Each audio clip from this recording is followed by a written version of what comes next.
This is a simple thing, but it's not necessarily intuitive, so it deserves some attention. Brokerage accounts show several different breakdowns of account value. The balance or net liquidating value is an important one. That's the total value of everything in the account. Cash is different. It's what's not invested in securities. Cash is also important. But cash can be represented several ways in an options-enabled brokerage account. Overnight buying power, intraday buying power, option buying power. It can be confusing. It is confusing, especially because each broker labels each of these cash balance categories something different.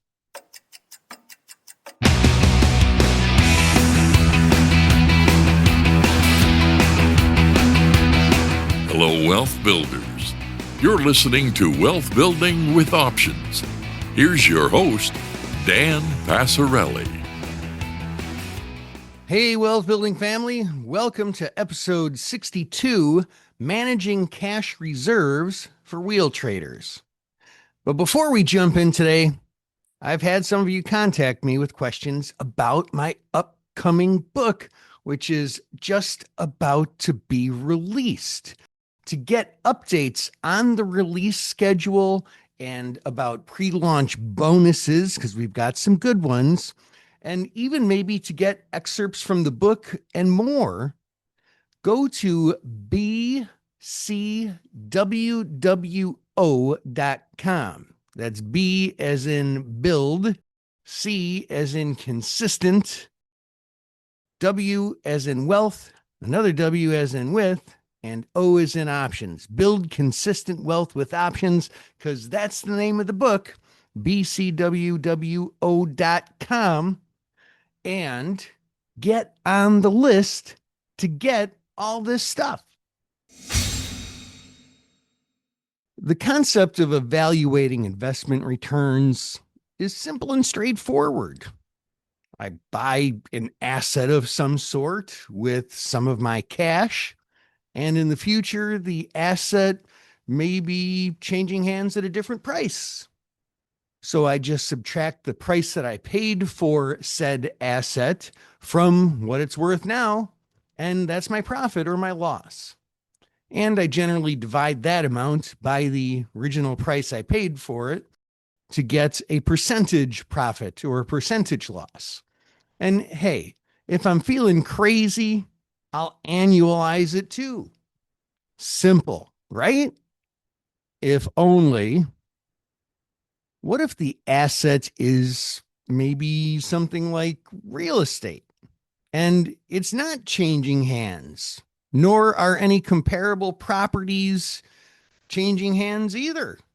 Well, how do we know what it's worth right now? How do we evaluate how well or poorly the investment is doing if we don't actually sell it and we don't really know what the value is? Or, hey, let's get more into our world here and let's talk about a stock. Well, okay, that's pretty easy with the stock. I bought it at X. Now it's trading at something else minus X divided by X. Boom. Easy, right?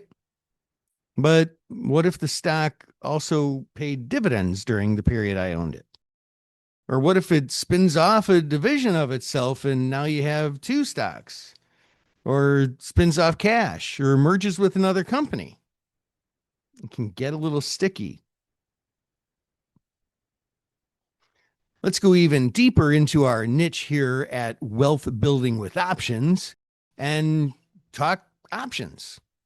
Well, the simple math that we talked about works if I'm buying a call or buying a put.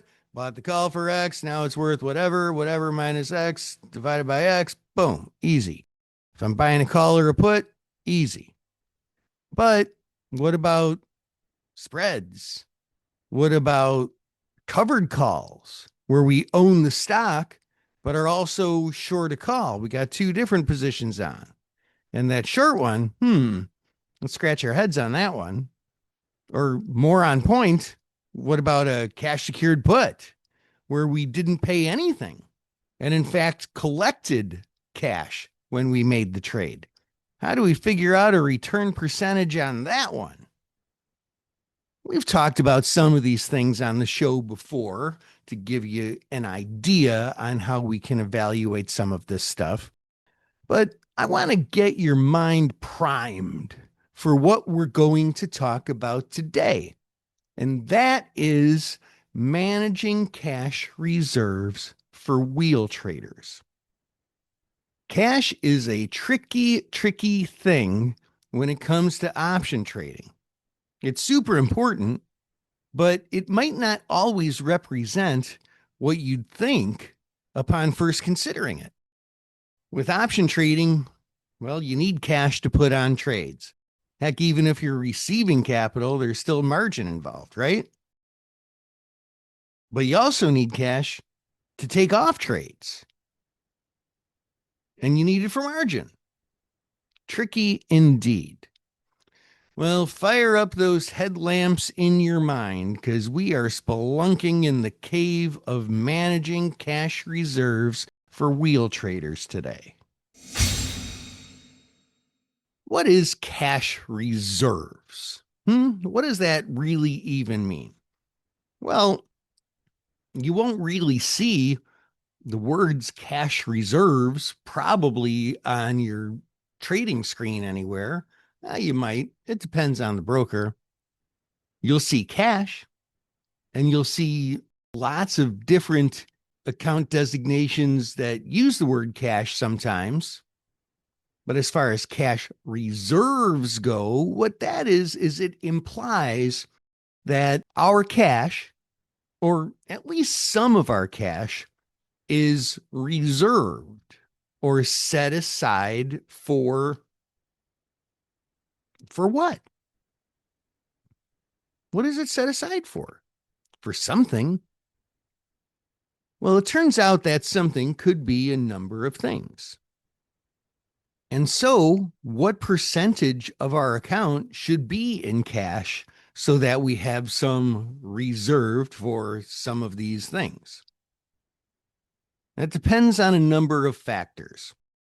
One of the first and really probably most important factors as to how much of your account should be in cash is your skill level. I mean, look, you might be starting out your investing journey when it comes to options with a small $5,000 account.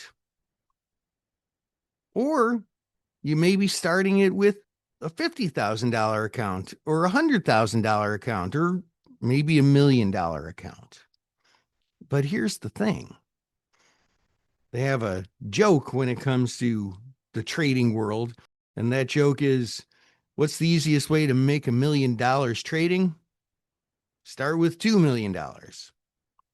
You don't want to be putting yourself into the situation where you're just learning, you don't really know, maybe not even enough to be dangerous yet, but you can still be dangerous. You don't want to go and start trading really big, all the cash in your account. You want to trade very, very small while you're learning. 90% of your account should be in cash when you're first learning. And that is still dependent somewhat on account size, because if you have a $2,000 or $3,000 account, well, you might not be able to have 90% in cash. If you have $1,000,000 account, you might want to consider having 99% in cash. Then, once you know enough, well, you might intellectually know enough, but can you put it into practice? Do you have a proven system? And I would argue that the same rules apply. Until you have a proven system, you should have a whole bunch in cash, a very, very, very high percentage in cash, until you can prove that the system works. Obviously, all systems don't work all the time, but we want to think statistically about it, right?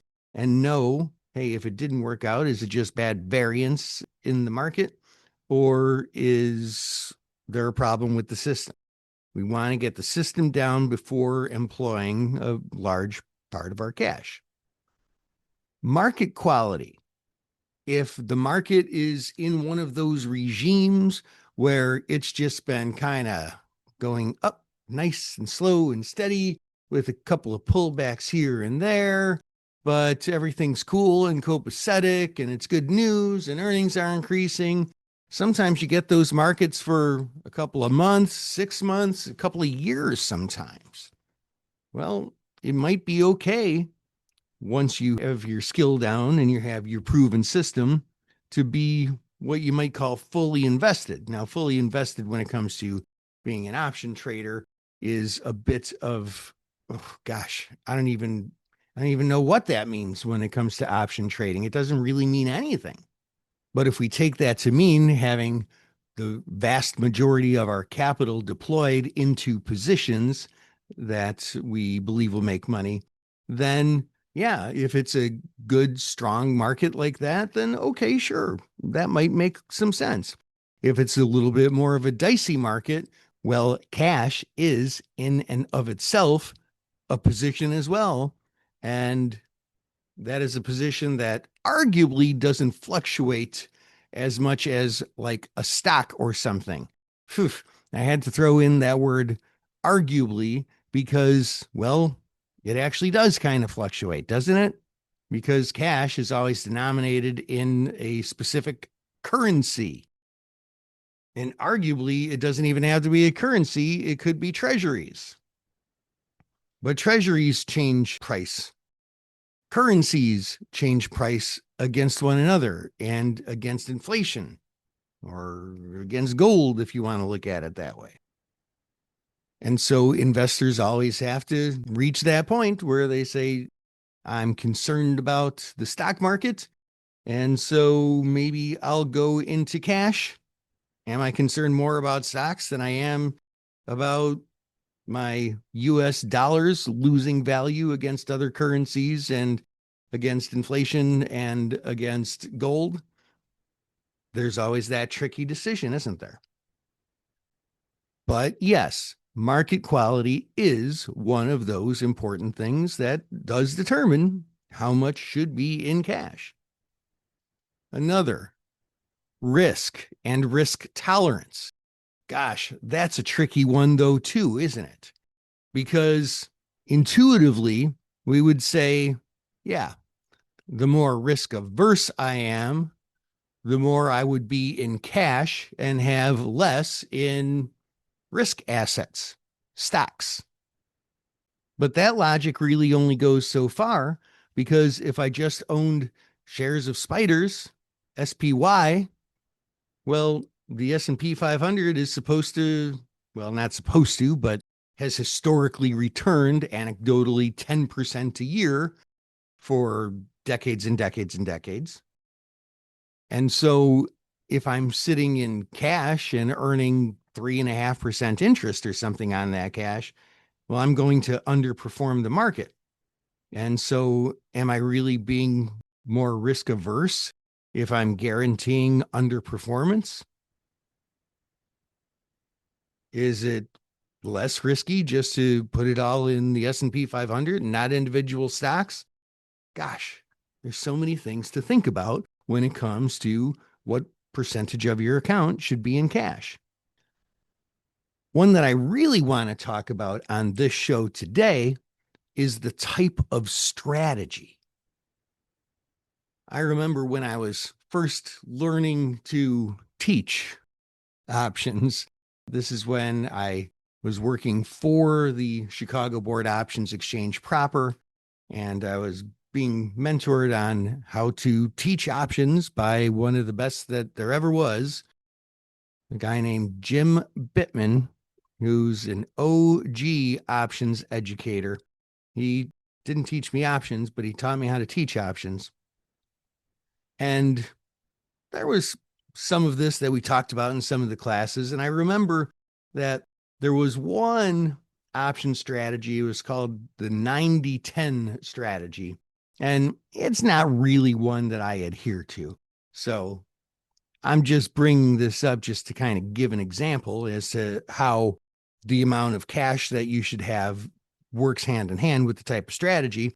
But the idea was if you're an options buyer, because options are already leveraged instruments, you would employ 10% of your account to buying options and keep 90% in cash because, again, options are leveraged instruments. Now, again, I don't know. I'm not a big, huge fan of that. Although, to be fair, I'm not a big, huge fan of doing options buying only strategy in an account anyway. I like to diversify my different types of strategies. Let's revisit for a minute selling puts. So, selling puts results in actually a lot of cash. First of all, you get cash put into your account, whatever you sell the options for, that cash goes into your account. But more than what went into your account gets kind of set aside, and not set aside as in reserved, but set aside for margin for that position. If you're trading in an IRA, cash secured puts, or I guess if you're trading cash secured puts in any sort of account, then whatever the strike price is times 100 times the number of contracts, that's the cash that's getting put aside. So it's almost as if you own the stock. You're tying up as much cash as you would basically if you own the stock at the strike price. But here's the rub. While you still have that cash in your account and you probably earn interest on that cash, while you still have that cash in your account, well, you can't use it because it is set aside for margin. And that might show up in your account depending on who your broker is under various types of nomenclature. But it's not just cash, it's available to withdraw cash.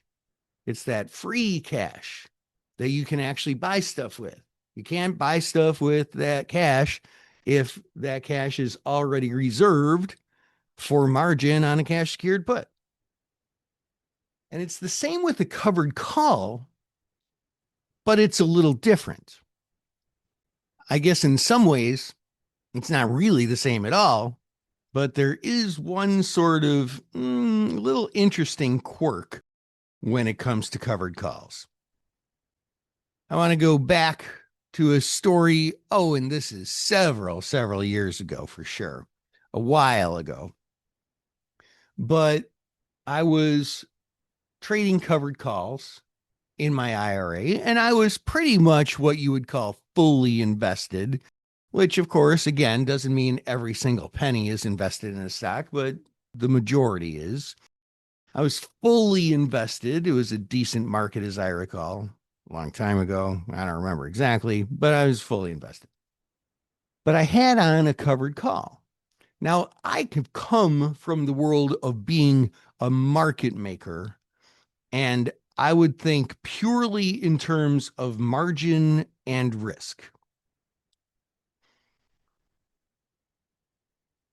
And on top of that, when I was a market maker, I worked for a firm and I basically had, I don't want to say unlimited capital because nobody has unlimited capital, but I never was lack for money. I had millions of dollars tied up in stocks and option positions and margin, and that was fine. I could use the company's cash. So I never really had an issue where I ran out of cash. But anyway, I was trading in my IRA. I had a covered call on, and the stock shot up above the strike price. And I decided that I would buy that call back. And I tried to, and it wouldn't let me. It kept just not letting me. And I didn't understand why. And I called the desk, the options desk at the brokerage firm. And I said, what the heck? I'm trying to close this option. And he goes, well, you don't have enough cash.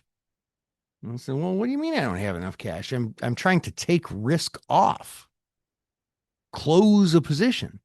And he goes, I understand that, but you don't have enough cash. It's like, hold on a sec. What are you talking about? I don't have cash. If I take this position off, I have less risk. He goes, yeah, but you want to buy something for $500 or whatever, and you only have $300. And I was like, oh. And we'll revisit that in just a second, because what I'm going to do now is I'm actually going to read a little bit of an excerpt from the rough draft of my upcoming book.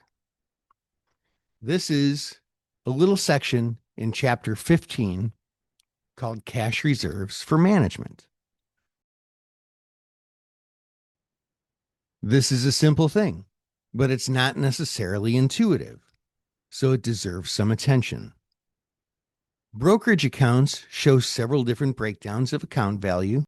The balance, or net liquidating value, is an important one. That's the total value of everything in the account. Cash is different. It's what's not invested in securities. Cash is also important. But cash can be represented several ways in an options-enabled brokerage account. Overnight buying power, intraday buying power, option buying power. It can be confusing.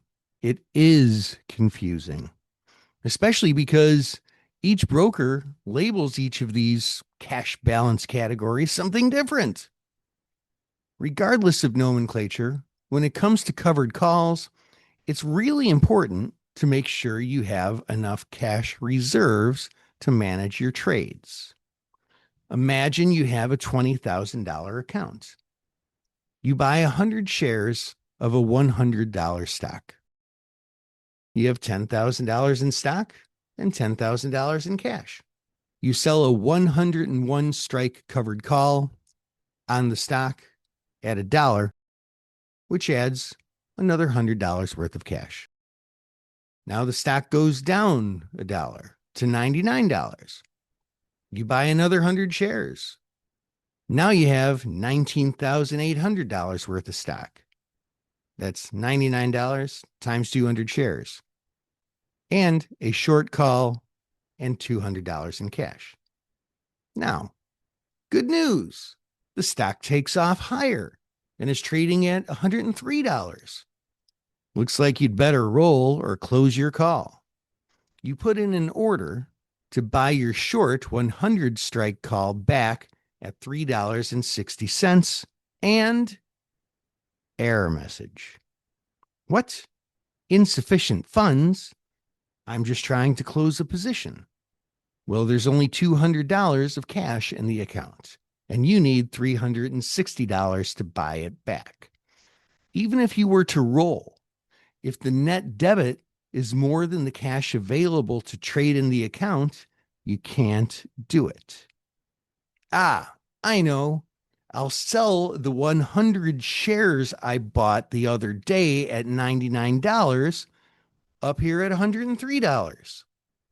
That'll give me $10,300 of additional cash. More than enough. And yes, that is more than enough.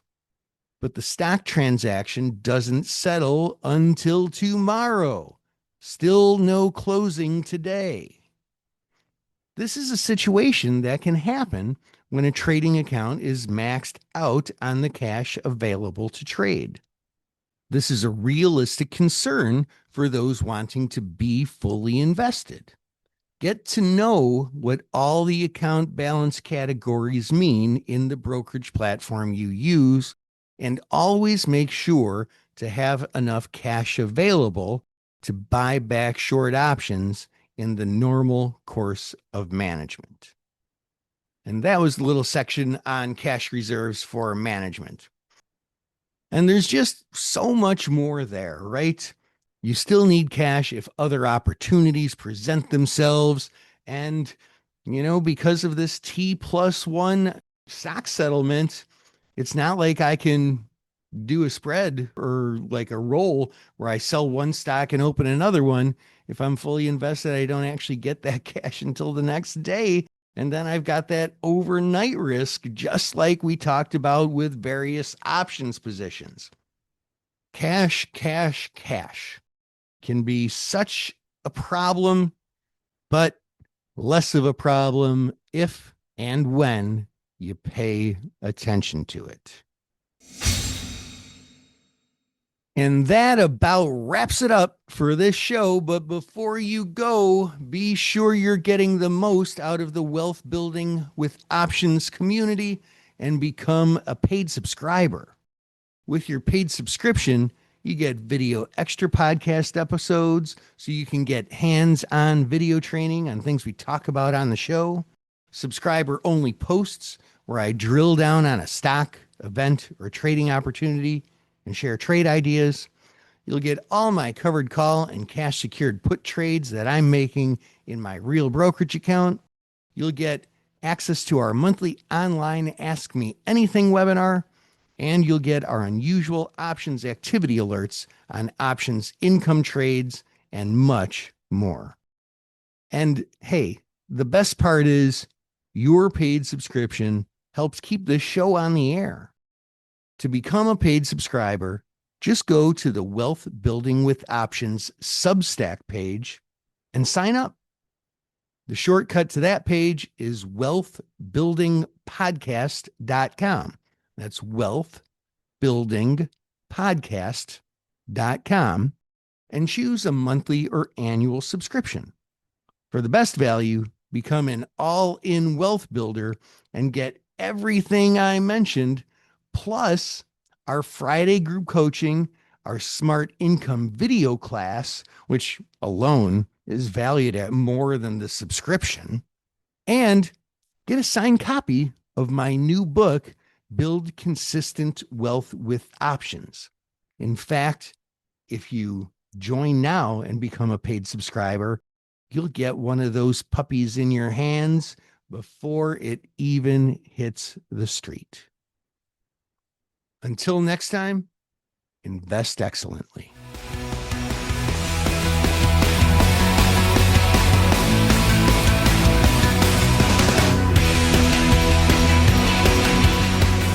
Options involve risk and are not suitable for all investors.